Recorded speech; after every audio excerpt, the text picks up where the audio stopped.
Hey everybody, HomeSliceHenry here, and in today's video, I'm going to be showcasing the most underrated Pokemon in the entire Open Grade League, and that is Shadow Celio. Looking at the usage numbers, Shadow Celio is basically not played. However, in my eyes, it is a top meta Pokemon. I'm lucky enough to have a rank 1 Shadow Celio. I've had it since 2021, and at long last, it's finally top meta. Shadow Celio blends an incredible combination of great pacing and terrific damage output, and outside of the Jellicent matchup, its energy goes absolutely everywhere. So without further ado, let's hop into the matches. Let's take a look at my rank 1 Shadow Celio taking names in the Open Grade League. And we're off to a great start in game number 1, leading Shadow Celio into Ludicolo. Now this is a matchup where as long as I have shields to hide behind, I just have such an incredible pacing advantage. I'm going to farm up massively already at back-to-back body slams, and look at this neutral damage. The Ludicolo has already lost almost 3/4 of its entire health bar. Ludicolo undertaps a potential Leaf Storm. I put up the shield, get baited, Empoleon save switch will swiftly be dealt with as I send in Charjabug. Charjabug ended up being a pretty nice core pairing for Shadow Celio, as Charjabug was able to deal with certain problematic Pokemon like Jellicent, Empoleon, and Shadow Scizor. This charge is shielded up as Empoleon is going to look to try and neutralize the Charjabug, but I have so much fast move pressure here. I have really high incentive to shield because this is my best way of getting rid of the Empoleon. Unfortunately, the Empoleon survives that Volt Switch on 1 HP, makes a last second Hydro Cannon, and I lose switch advantage and shield advantage. However, I have a Shadow Celio, which means I'm probably still going to be okay. My opponent reveals they have Stunfisk in the back, and Shadow Celio is in an incredible spot. My opponent shields the first Surf, but look at this damage. Surf absolutely shreds the Stunfisk. I throw 1 Powder Snow and send in Ludicolo. Ludicolo gonna take basically no damage from the discharge. They're gonna have to bring in their Ludicolo and Leaf Storm. Leaf Storm will take the knockout, but this means that they're now completely energy dry, and this will set up the Celio. Look at Celio go. Those buffed Powder Snows getting the farm down. We exit with the Surf loaded. Stunfisk didn't even have the discharge loaded. They were still 1 off. Surf KOs the Stunfisk, and even with a misplay in the mid game, Shadow Celio is just simply too good. Great lead in the next match, Shadow Celio into Shadow Talonflame. The Talonflame is staying in, there's the switch out, and they send in Furret. Now, I don't have a clear response to a Furret save switch on this team. However, anytime I see Shadow Talonflame and I see a Furret save switch, I assume the third is going to be Gastrodon. And if that's the case, then my Charjabug doesn't really have a lot of play into this team, and the best use of my Charjabug will be as a damage sponge in the mid game. Plus, if it's Talonflame plus a Mud Slapper, then Shadow Celio is about to absolutely destroy the remainder of this team. I click Discharge there on the Captai to cover for a potential catch back onto the Talonflame, but it does not happen. I bring in Celio, and my opponent reveals they have Gastrodon in the back. I bank 100 energy on the Celio, and the team read was a wise one, as now I'm just completely in the driver's seat. They have no ability to get through all of that Shadow Celio energy. Gastrodon will be spamming out body slams, doing what it can, but unfortunately Gastrodon is in a very bad spot. With all the energy I have banked, the correct play is always to full send the Leaf Storm to guarantee a shield or a knockout. My opponent pivots, their switch timer's up, in comes Furret. I can't Astonish down and my switch clock wasn't up, so I throw the Weather Ball to take the KO, but Shadow Celio is about to go on a rampage. In comes Talonflame, instantly answered by the Celio. Celio's Surf will cleanly take the 1-hit KO. They shield, so the Incinerate damage lands, but I can throw 1 Powder Snow and the Surf. The Surf will knock out, which means that Incinerate does not register. Back in comes the Gastrodon, and we get the 2 shield flex with Shadow Celio. Great lead in the next match, Shadow Celio into Greninja. Now this is where the spam of Shadow Celio is so real. Greninja, one of the fastest Pokemon in the game. It alternates 9-turn and 6-turn Night-Slash pacing, but Shadow Celio does a pretty good job of keeping pace. And Shadow Celio can actually pick up a 2-hit knockout with body slams, whereas Greninja is unable to do so. My opponent makes a fantastic catch as they end up waiting a turn and then catching the body slam onto Corviknight. However, now I can just rebank energy and send in Charjabug. And Charjabug is going to do quite well here. Charjabug, its typing just synergized really well with the Shadow Celio. My opponent is going to be firing off an Air Cutter bait and then go for the payback. But payback is still not going to knock out. I have a pretty good Charjabug. I am very low, but I get the double up, and this is important, because this means I get to exit with the charge attack loaded for that Greninja. So I spam X Scissor, and they actually bring in Wigglytuff as their final Pokemon. So a misclick by me, but now I can bring back in the Celio. Not only does Celio destroy the Flyers, destroy the Mud Slappers, it also absolutely destroys Wigglytuff.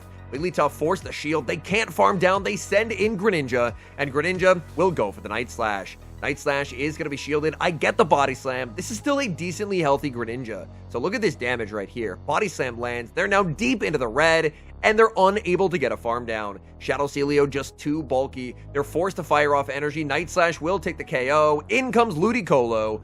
And at this point, this game is over. As my opponent, it doesn't really matter what they do. They're getting Leaf Stormed. My plan here is just to overfarm, wait for them to throw, and then I can switch out and reset the debuff. But it turns out they've realized they just can't win, so they're not going to throw the Icy Wind.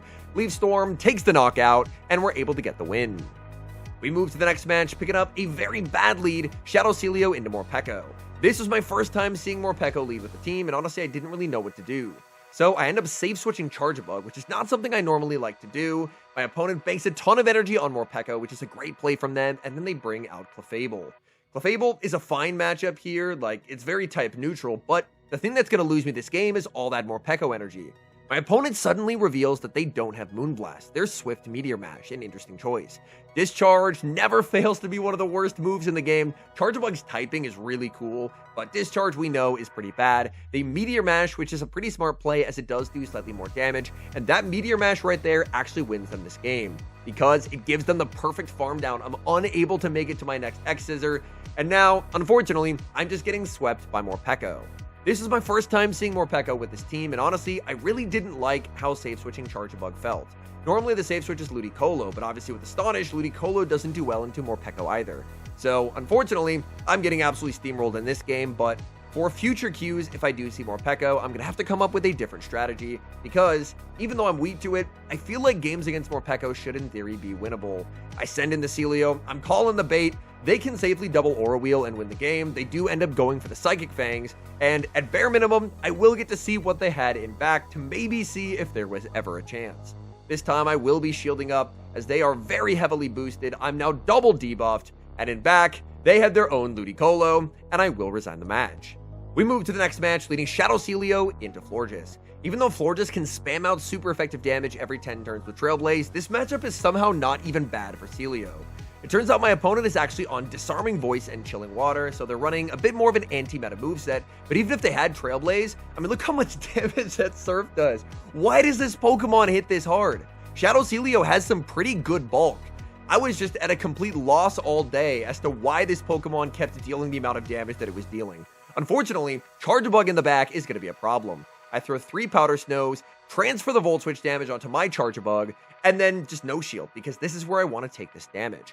X-Scissor is going to land. Out comes a Shadow Kanto Marowak. At the very least, if my opponent tries to farm down, I'm going to get good damage with X-Scissor.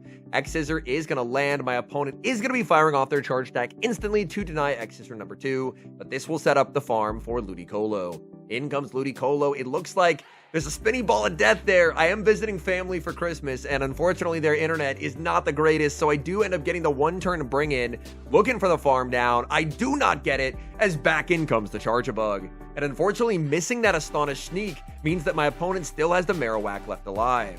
Ludicolo firing off the Weather Ball. If I can survive one more Volt Switch, I'm getting a third, but I don't. And it all comes down to this. In comes the Celio, so fast to the Body Slam. Will this be enough to KO? Body Slam KOs the Charjabug. Marowak gets farmed down. Another bad lead, not a problem, as Shadow Celio is just too good.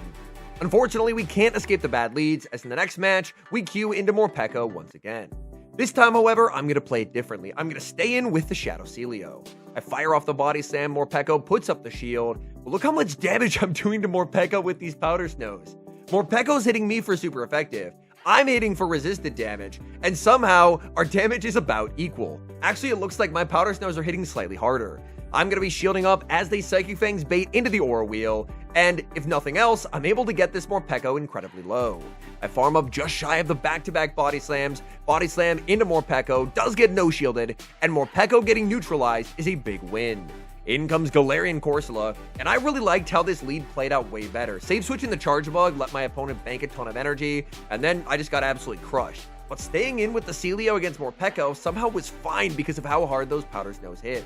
Unfortunately, I'm only able to make a Surf into a Body Slam. Body Slam obviously double resisted, but I'll take whatever damage I can get. And now I bring in Ludicolo. With Ludicolo, I'm going to be CMP tying here, denying my opponent's Nightshade unless they're willing to give me the final shield. They do just that, and suddenly I'm feeling a lot better, because it's going to be all shields down for the endgame. Nightshade lands, in comes Charjabug in the back, they have Florges, and we've seen a couple interesting Florges movesets so far. Are they going to be on Chilling Water Trailblaze? Will they have Moonblast? Will they have Disarming? They fire off energy pretty immediately, and it is going to be the Chilling Water. Chilling Water obviously going to be debuffing me, slowing the roll of Charjabug, but the good news for me is that Chilling Water is not doing a ton of damage. So, as my opponent fires off another Chilling Water, I'm just going to be able to hang on here. Chilling Water is going to land. It's a simultaneous switch out. Ludicolo into Corsola. Florges able to get the farm down, but Charjabug Volt switches down once the debuff has been reset and clutches the win. Pretty nice matchup in the next game, leading Shadow Celio into Shadow Charizard. This is a Dragon Breath Charizard. Opponent save switches Dunsparce, and this is a core breaker for this team. I don't have a good check to Dunsparce. My entire team loses to it, so I fire off the Surf and go for a catch onto Ludicolo. Rock Slide will still hit Ludicolo for neutral. My opponent actually went for a Drill Run. They were covering a catch onto a Rock Slide resist, so a nice anticipation for my opponent reading that I was going to go for a catch. Unfortunately, I don't have a resistance to Rock on this team, so I ended up catching on a Grass type. Because of that, I have a little bit more health than I was expected to have. Leaf Storm will take the KO, in comes Shadow Empoleon, and these metal sounds are not going to do a whole lot. I'm going to fire off the Leaf Storm and then look to pivot. In comes Charjabug. I just need damage onto the Penguin. I'm always going to be no shielding here because I know it's not going to put me in farm down range. In comes Shadow Charizard, and this is where these Volt switches are about to be absolutely criminal. Charizard only has a reason to go for Air Cutters, fishing for a boost that they do not get, and I'm just going to shield. I'm more than happy to double shield the Charjabug and fully farm down, exiting with all the energy I could ever want as back in comes the Empoleon. Empoleon shielding up the first discharge, but there's more where that came from. Discharge, not a great charge stack, but it's good enough here, KOing Shadow Empoleon and securing the win. We've got a very bad lead in the next match, leading Shadow Celio into Jellicent. This is really one of the only matchups where Celio doesn't feel like it has a lot of value. I save switch into Ludicolo, and my opponent stays in at Shadow Balls. That does quite a bit of damage. Out comes a Klefki. Holy spice! These battles are being done in upper 2700 to low 2800 elo. So seeing a Klefki here, massive respect to my opponent. What an incredibly cool team. I leave Storm because it's guaranteed to do more, and I get a shield from my opponent, and now I send in Celio. Celio has definitely been clutch throughout these games, but unfortunately for this battle, it's going to kind of have to be a damage sponge. Celio unfortunately takes big damage from the play rough, and now I'm going to have to shield up the foul play. I will, however, try and farm up to a Body Slam plus a Surf, because I know that a Surf could potentially be helpful for sniping whatever they have in the back later in the game. Body Slam will take the knockout. In comes Charjabug in the back. They have Tinkaton, so they're running a double steal team. Honestly, I feel like Charjabug Up Energy is probably one of the best Pokemon that I could have had for dealing with the Tinkaton-Jellicent combination. I shield the first, and thankfully I am rewarded as they do not go for the Bulldoze bait. Discharge lands. Discharge, never a particularly hard-hitting charge attack, but with the Volt switches adding up over time, suddenly this Tinkaton looks like it's in danger. I'm going to throw one more Volt switch and fire off the Discharge. This should be Discharge range. Discharge will take the knockout. My opponent, they're 3 off, and that means I double up. Charjabug wins charge attack priority, so my opponent cannot afford to throw here. The one thing that I don't know is who wins charge attack priority, Celio versus Jellicent. I do have the rank 1 Celio. It comes down to this, and Celio wins charge attack priority. Let's go. Even the rank 1 Celio winning cap, taking the knockout, and winning the game. We've got very cool spice from my opponent in the next match, leading Shadow Celio into Hakamo-o. Honestly, I think Hakamo-o is one of the Pokemon that I probably have the worst win rates against this entire season. I feel like Hakamo-o is also very underrated. Hakamo-o, I know this is going to be super effective, but I think I can survive it. Rock Tomb, oh my goodness, devastating damage. I try and snipe with an Astonish, but I mistime it. My opponent survives to get the Brick Break, and that is really tough, because now I'm just going to get fully acided down by a Tentacruel. Things are not looking too good. I should have just thrown the Body Slam, but I tried to get fancy. I wanted to save a move on the Celio for later, but now things are honestly looking pretty dire. I'm shielding up one move here, but I still don't know what they have in the back. I got rid of the Hakamo-o, but without knowing what they have, I don't think I can afford to go down both shields. So I end up no shielding the Scald. In the back, they have Corviknight. So they are very weak to Charge Bug in the back, but unfortunately, I've already lost so much HP. This charge is going to land. My opponent fires off energy, and I know that I absolutely have to shield here. So I put up the shield. They get the boost, but if I remember from earlier, I think I banked a Surf on my Celio. This charge will get the shield. In comes the Celio, and I get the Surf. Surf will easily be knocking them out. I've done enough Volt Switch damage. Back in comes the Tentacruel, and this is going to be a race. Who wins Charge Attack priority? And it's Charge-a-Bug. Oh my goodness. I'm not really familiar with the CMP tie ranges for Charge-a-Bug and Celio. I was not prepared for Charge-a-Bug to win that CMP tie, but it does, and we end up winning the game. Hopping into the final match, leading Shadow Celio into Azumarill. Now this is a bit of a weird lead. Celio does do pretty well here, but obviously I have two better answers in the back, so I'm going to bank a ton of energy and then catch a play rough onto Ludicolo.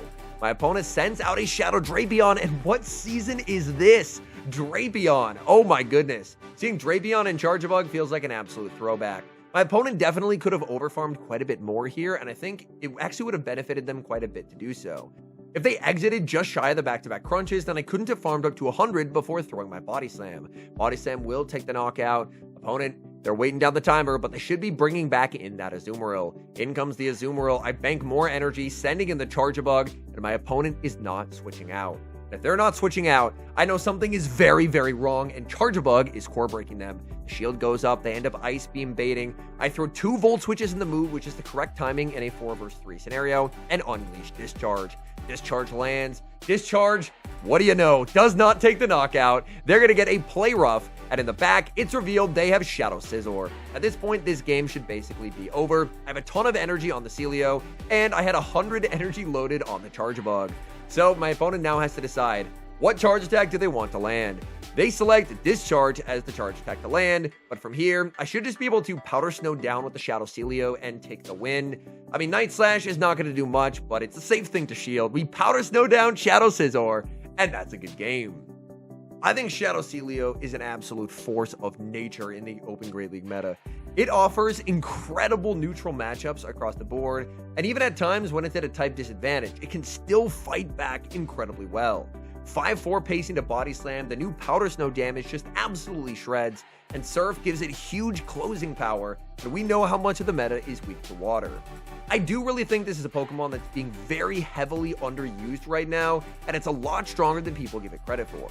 There's an incredible Japanese website that, unfortunately, I don't remember the name of off the top of my head, where you can see the reported usage of Open Great League Mons, and I scrolled all the way to the bottom and I couldn't see Celio on that list, which shocked me, because I think this Pokemon is incredibly, incredibly good. Shadow Celio, it obviously helps that I have the rank 1 because I have extra survivability that most Celios would not, but I think even just like a rank 200 Shadow Celio would still perform incredibly well. The combination of damage and pacing is just absolutely unreal. As far as the team itself, this really felt like kind of a motley crew, just throwing an Astonish user and a Fighting Resist behind the Celio, but it ended up working out decently well.